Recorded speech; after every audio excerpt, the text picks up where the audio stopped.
ذہن میں ایک سوال یہ پیدا ہوتا ہے کہ توبہ کے لیے عمل کیا کریں؟ سیدنا صدیق اکبر نبی علیہ الصلوۃ والسلام سے ایک حدیث روایت کی ہے،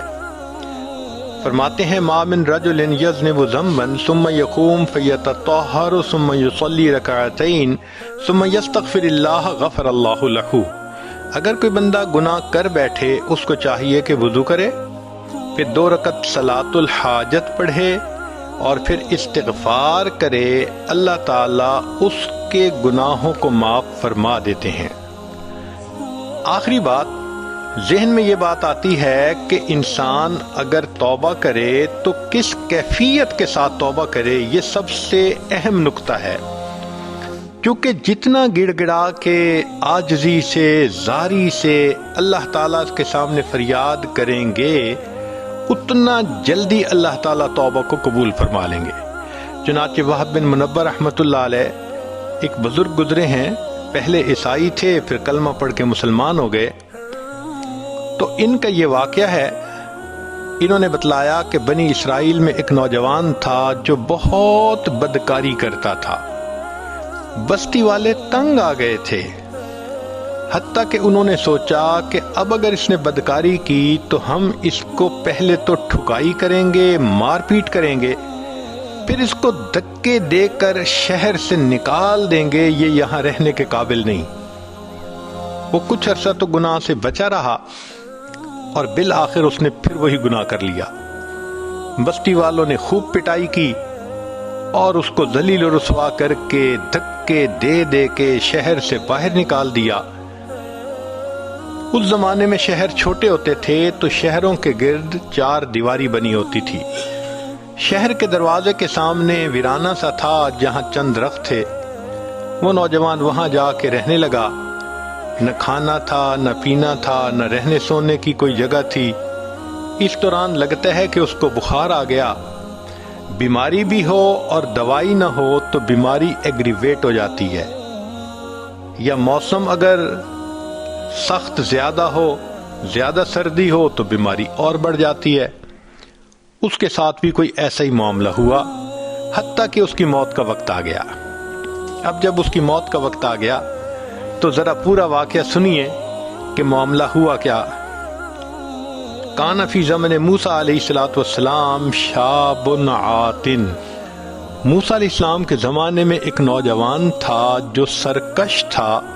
مسرف علی نفسہ، اپنی جان پہ بڑا ظلم کرتا تھا۔ فاخرجوہ من بینہم لسوء فعلہ،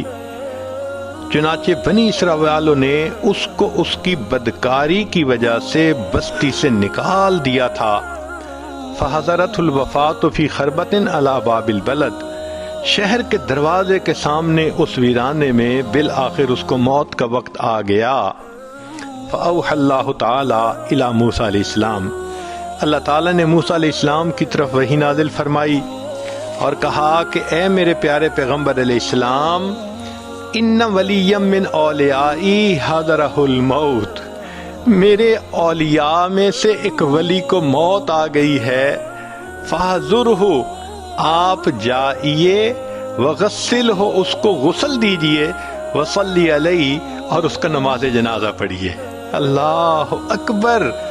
اتنا بدکار قسم کا نوجوان، اور اللہ اس کے بارے میں وحی نازل فرماتے ہیں موسیٰ علیہ السلام کو کہ میرے اولیاء میں سے ایک ولی کی موت آ گئی ہے۔ اللہ تیری رحمت پہ قربان جائیں، آپ کی رحمت کی ایک نظر پڑتی ہے، بندے کے گناہ نیکیوں میں تبدیل ہو جاتے ہیں۔ آپ فاسق فاجر کو چاہیں تو ایک لمحے میں اپنا ولی بنا سکتے ہیں۔ اللہ رب العزت نے موسیٰ علیہ السلام کی طرف یہ نازل فرمائی کہ فاحذرہ، اب آپ اس کے پاس جائیے، وغسلہ، اور اس کو غسل دیجئے، وصلی علیہ، اور اس کا نماز جنازہ پڑھیے، وَقُلْ لِمَنْ كَثُرَ عِصْيَانُهُ، اور اعلان کر دیجئے بنی اسرائیل میں کہ جس شخص کے گناہ بہت زیادہ ہوں، یحضر جنازتہ، وہ آ کر اس شخص کا نماز جنازہ پڑھ لے، لِأَغْفِرَ لَهُمْ، میں جنازہ پڑھنے والوں کے بھی گناہ کو معاف کر دوں گا۔ اللہ اکبر کبیرہ۔ جب موسیٰ علیہ السلام پر یہ وحی اتری تو فنادا موسیٰ علیہ السلام فی بنی اسرائیل، موسیٰ علیہ السلام نے بنی اسرائیل میں اعلان کروا دیا، لوگوں اللہ کے اولیاء میں سے ایک ولی کی وفات ہوئی، جو جنازہ پڑے گا زندگی کے سارے گناہ معاف ہوں گے۔ فَكَثُرَ النَّاسُ، چنانچہ بنی اسرائیل کے لوگ بہت کثرت کے ساتھ وہاں آ گئے۔ فَلَمَّا حَضَرُوهُ، جب وہ وہاں آئے، عَرِفُوهُ، انہوں نے اس نوجوان کو پہچانا۔ فقالو، کہنے لگے، یا نبی اللہ، اے اللہ کے نبی علیہ السلام، ھذا هو الفاسق، یہ تو وہی فاسق و فاجر شخص ہے، الذی اخرجناہ، جس کو ہم نے بستی سے نکال دیا تھا ذلیل و رسوا کر کے۔ فتعجب موسیٰ من ذالک، موسیٰ علیہ السلام اس بات پہ بڑا تعجب کرنے لگے کہ بات تو لوگوں کی بھی ٹھیک ہے۔ جب انہوں نے یہ کہا، فأوحى اللہ الی، اللہ نے موسیٰ علیہ السلام کی طرف وحی نازل فرمائی، صدقوا وہم شہدائی، الا انہ لما حضرته الوفات فی ہذہ الخربتی نظر یمنتا و یسرتا، یہ لوگ موسیٰ علیہ السلام ٹھیک بات کر رہے ہیں، بندہ تو یہ وہی ہے، مگر معاملہ یہ ہوا کہ اس بدکار نوجوان کو جب اس ویرانے میں موت کا وقت آ گیا، نظر یمنتا و یسرتا، اس نے اپنے دائیں طرف دیکھا، اپنے بائیں طرف دیکھا، فلم یرا حمیما ولا قریبا، کوئی دوست اس کا پاس نہیں تھا، کوئی رشتہ دار اس کا پاس نہیں تھا، یہ تنے تنہا تھا۔ اس وقت اس نے مجھے پکارا، اللہ کوئی میرا یار ہوتا جو یاری کرتا، دلدار ہوتا دلداری کرتا، اللہ میری ماں میرے پاس ہوتی، میرے سر پہ شفقت کا ہاتھ رکھتی، میری بیوی میرے پاس ہوتی، وہ اللہ مجھے تسلیاں دیتی، میرا تو دنیا میں کوئی بھی میرے پاس نہیں، اللہ میں اکیلا ہوں۔ اللہ فرماتے ہیں، وَرَآ نَفْسَهُ وَحِيدَةً غَرِيبَةً، اور اس نے اپنے آپ کو دیکھا دھتکارا ہوا ہے، اکیلا ہے، ذلیلتاً، ذلت کے حال میں ہے، منکسرتاً، اور اس کا دل ٹوٹا ہوا تھا۔ اور سچی بات تو یہ ہے، جس کا دل ٹوٹتا ہے پروردگار اس کو رحمت کی نظر سے دیکھتے ہیں۔ چنانچہ اس حال میں اس نوجوان نے اللہ سے یہ دعا مانگی، فرفع بصرہ الیہ، اس نوجوان نے آسمان کی طرف نگاہ کر کے یہ کہنے لگا، الہی عبد من عبادک، اللہ تیرے بندوں میں سے میں بھی تو ایک بندہ ہوں، اللہ میں گناہ کر کے کوئی بندوں کی لسٹ سے تو نہیں نہ نکلا، نیکوں کی لسٹ سے تو میں نکل گیا، مگر گناہگار ہوں، بندہ تو میں آپ ہی کا ہوں نا۔ یہ تو ایسے ہی ہے کہ جیسے ایک بیٹا نافرمان بن جائے اور پھر وہ ماں کو مناتے ہوئے کہنے لگے، امی اگرچہ میں بڑا بدکار ہوں، بیٹا تو آپ ہی کا ہوں، وہ بیٹے کی فہرست سے تو خارج نہیں نہ ہو سکتا، وہ بیٹے والی محبت تو ماں کو بیٹے سے ہوتی ہے۔ اس بندے نے بھی اللہ کی رحمت کو اسی طرح پکارا، اللہ میں بڑا گناہگار ہوں، خطا کار ہوں، مگر عبد من عبادک، اللہ آپ کے بندوں میں سے ایک بندہ ہوں، میرے مولا مجھ پر رحمت کی نظر فرما دیجئے۔ اگر مجھے معلوم ہوتا